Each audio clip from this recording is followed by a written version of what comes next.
Some cases go cold and never get solved. But behind every silence, there's a story waiting to be told. Welcome to Cold Case Vault.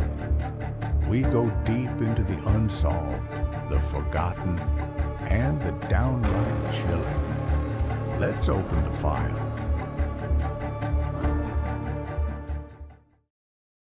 Hey, I'm Sam, host of Cold Case Vault.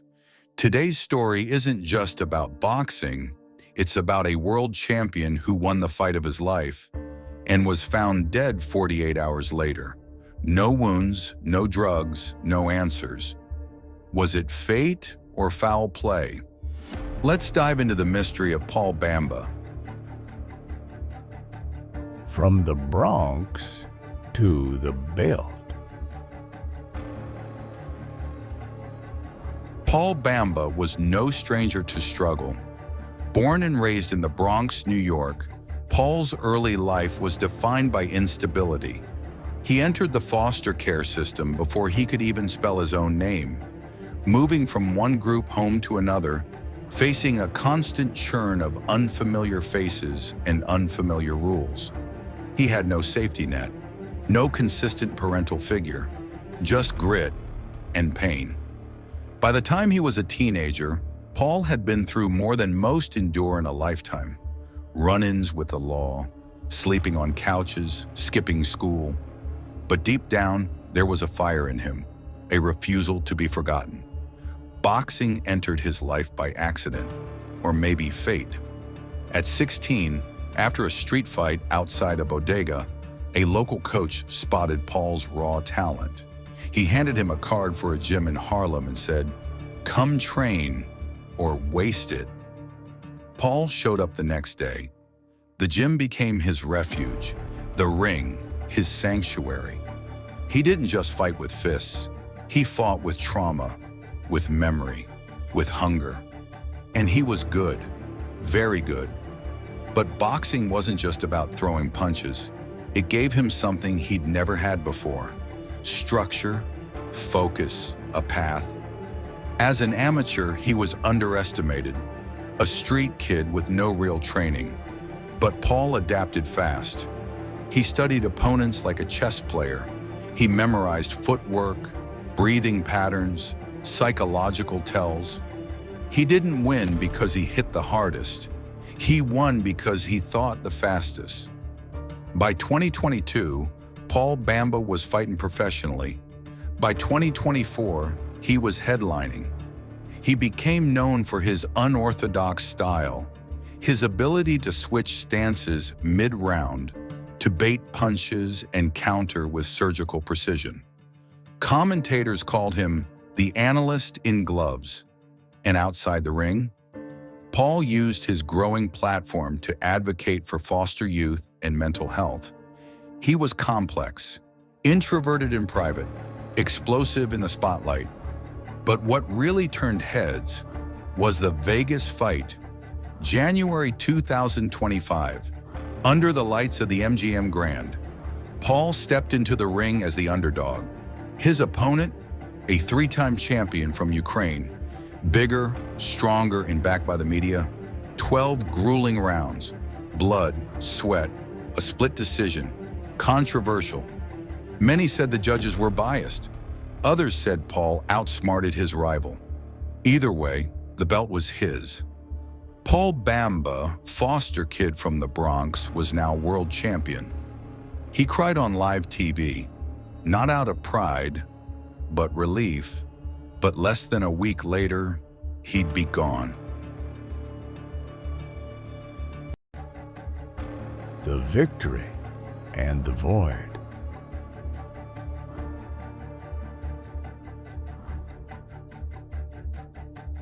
January 2025, the biggest night of Paul Bamba's life. The arena pulsed with energy. Thousands of fans under the lights of the MGM Grand. Cameras flashing, money flying, bets locked. Bamba wasn't just the underdog, he was the outsider. The fighter from the Bronx who clawed his way up without a big-name promoter, without the safety net of elite training camps. just grit and fists. Across from him stood Hector El Martillo Gutierrez, the Hammer, undefeated, heavy-handed, a star in the making with knockout power in both hands. Some said Bamba wouldn't last 3 rounds, but Paul didn't flinch. He entered the ring draped in a black and red robe, his eyes cold, focused. He'd been here before, not in arenas like this, but in street corners, prison-like gyms, in the dark spaces most people never see. This wasn't fear, this was familiar. Round 1. Gutierrez came in swinging, aggressive. Paul dodged, slipped, responded with quick counters. Round 3. Blood from Paul's eyebrow.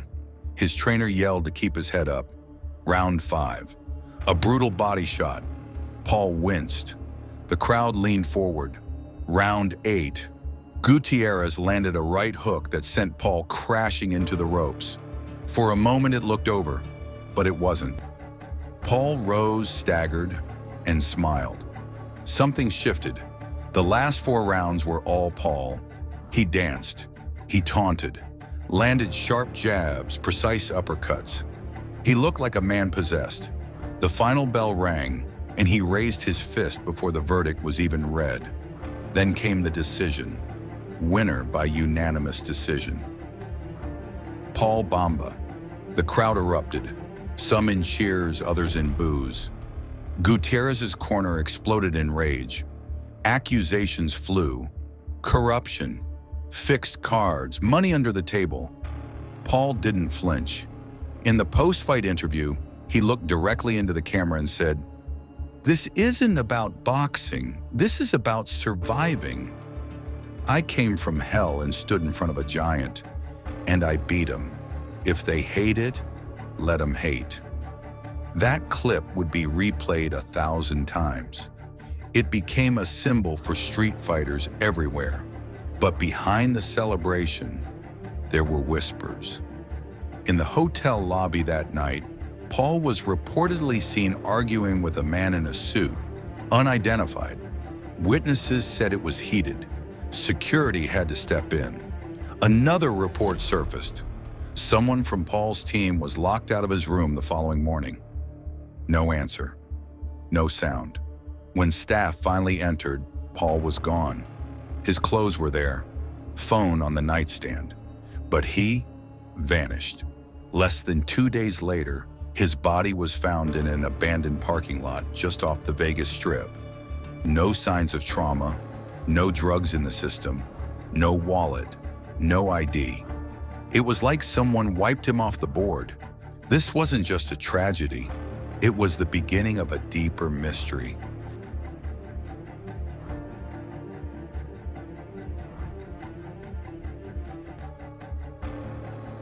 The final night. Victory tastes sweet until it turns to silence. January 2025, the biggest night of Paul Bamba's life. The MGM Grand in Las Vegas was electric. Flashing lights, roaring crowds, A-list celebrities at the front row. It wasn't just another fight, it was a coronation. His opponent? Hector El Martillo Gutierrez, an undefeated Mexican juggernaut known for savage uppercuts and leaving opponents broken. The fight had been hyped for months. Vegas odds makers gave Bamba a slim chance, 3-1 against. But Paul thrived on doubt. He always had. The bell rang, 12 rounds of punishment. Paul bled early, an eye cut in the 3rd. He took a brutal left hook in the 8th that nearly floored him. He staggered, caught himself on the ropes. Many thought it was over right there. Commentators began eulogizing his chances mid-broadcast. But Paul, he refused to go down. He fought back with everything. Precision jabs, defensive counters, calculated risks that frustrated Hector, throwing him off balance. By the 11th, Gutierrez was slowing.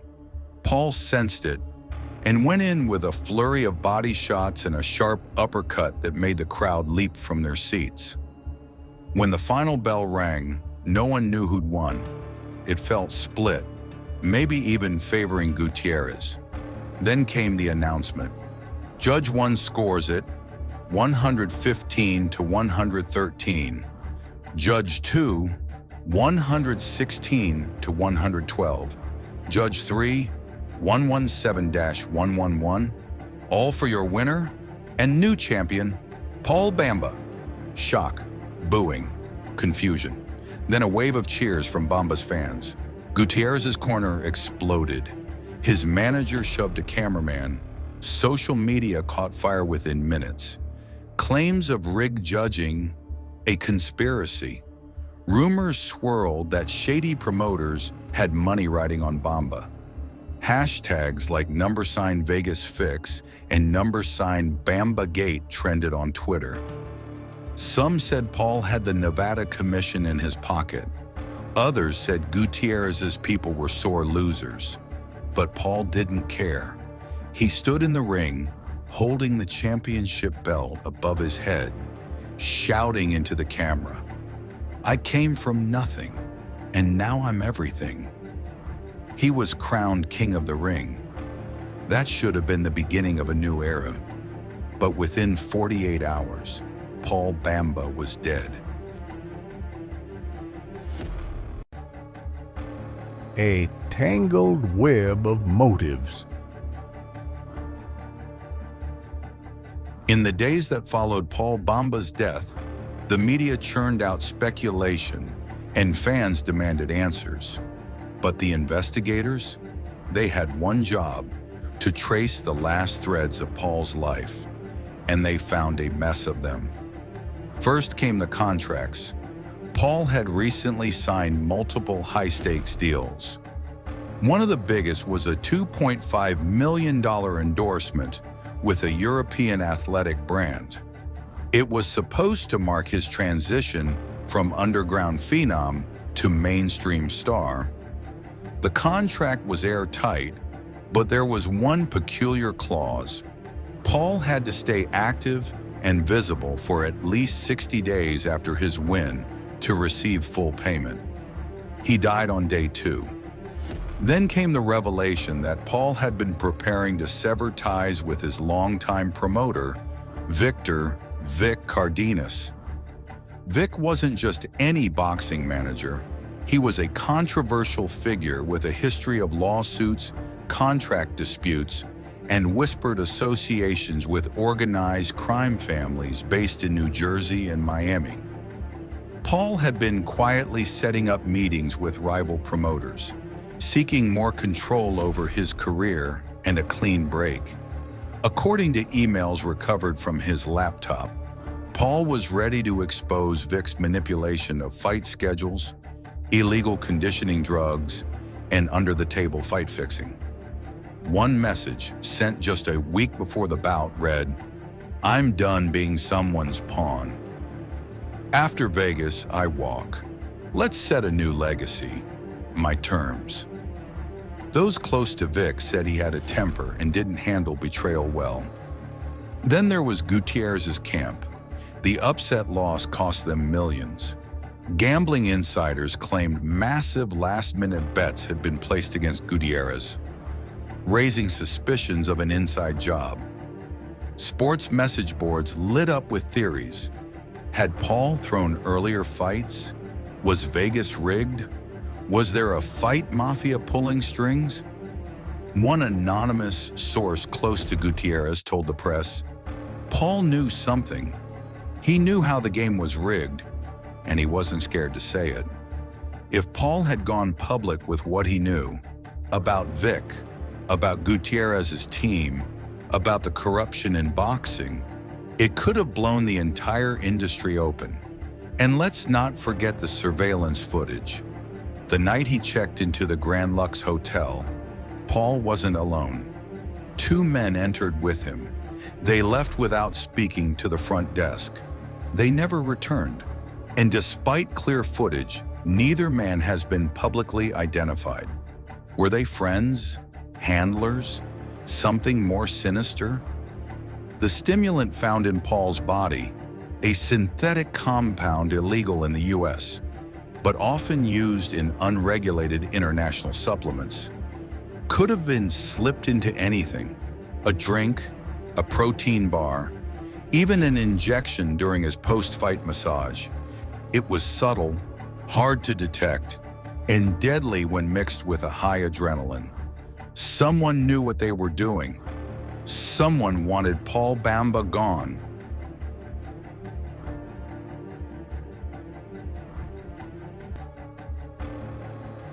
Ghosts in the gym.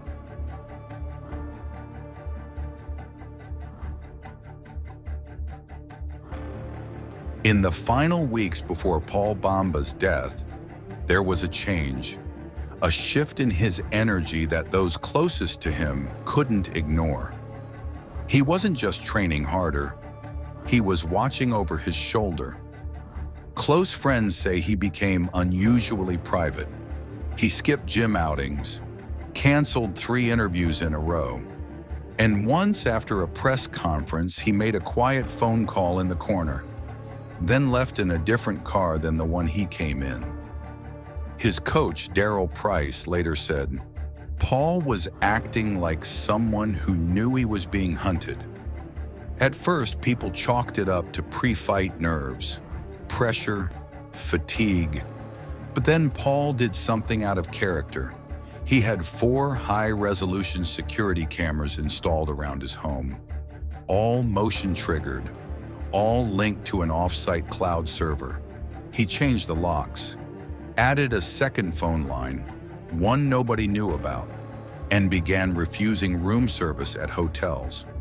To most, it looked like paranoia, but paranoia doesn't explain everything that came next. One of his close friends, who asked to remain anonymous, shared a chilling voice message Paul left just 4 days before the fight. Listen, if something happens to me, it's not random. I'm not sick. I'm not reckless. Someone's trying to mess with me, and I need you to remember that. Just days before traveling to Las Vegas, a neighbor in his building reported seeing a man in a hoodie and gloves standing near Paul's parked car 2 nights in a row. No confrontation, no damage, just watching. Even more disturbing, a fellow boxer at the gym recalled a heated exchange between Paul and a man in a black SUV with out-of-state plates. The two argued outside after hours, voices raised. Paul walked off, visibly angry. The man stayed parked for nearly 20 minutes before driving off. No headlights. After Paul's death, investigators started reviewing his electronics. But there was a problem. His phone, his personal device, had been remotely wiped, not reset, not lost, erased, clean, no messages, no call history, no social media logins. And here's the kicker. It happened 2 hours after the official time of death. More alarming still, the hotel surveillance footage, normally airtight, had a malfunction that night. Specifically, the footage from the 4th floor east hallway, where Paul's suite was located, was missing. All other floors, fine.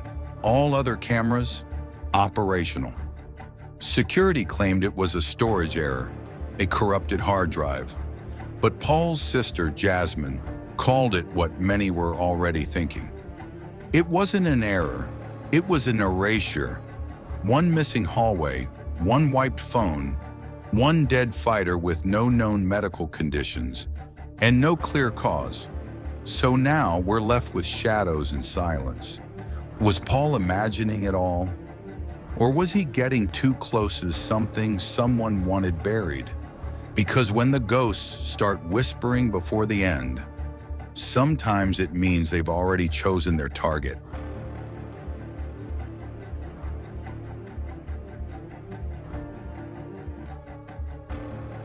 Justice on the ropes.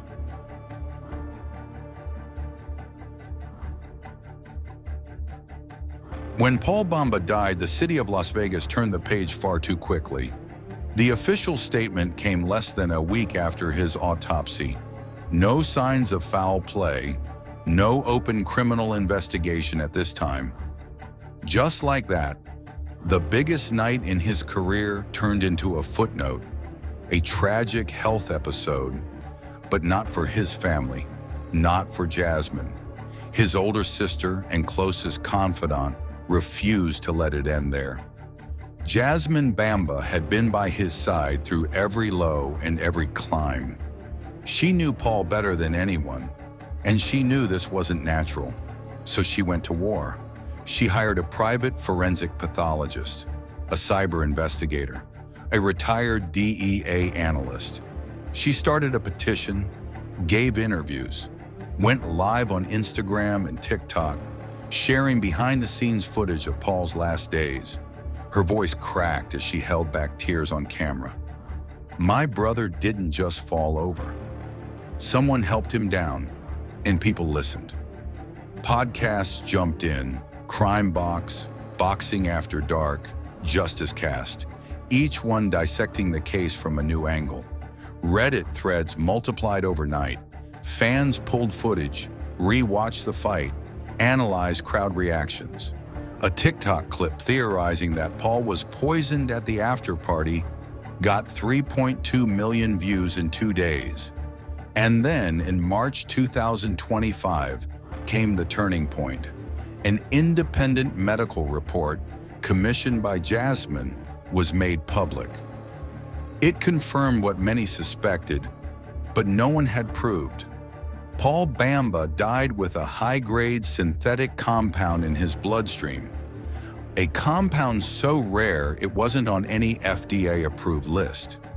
It had never been prescribed or sold in the US. WADA, the World Anti-Doping Agency, flagged it as deliberately engineered for performance alteration and masking detection. It wasn't an accident. It wasn't recreational. It was targeted. But despite this bombshell, there were still no arrests, no charges, not even a person of interest. Why? Because the evidence trail was cold, because someone had erased the footage, wiped the phone, covered the tracks. Las Vegas PD held their ground, calling the case pending, but not active. And that's where justice began to unravel. It's the kind of story that makes you question the system. A man dies on top of the world, surrounded by secrets, and the people who should be digging deeper are closing the file. As Jasmine said in a press conference outside the courthouse, if it were a rich fighter with corporate ties and media clout, this would have been a national scandal. But Paul came from nothing, and they want him to return to nothing. So now justice hangs on the ropes, suspended, struggling, silent, and the truth still hiding in the shadows.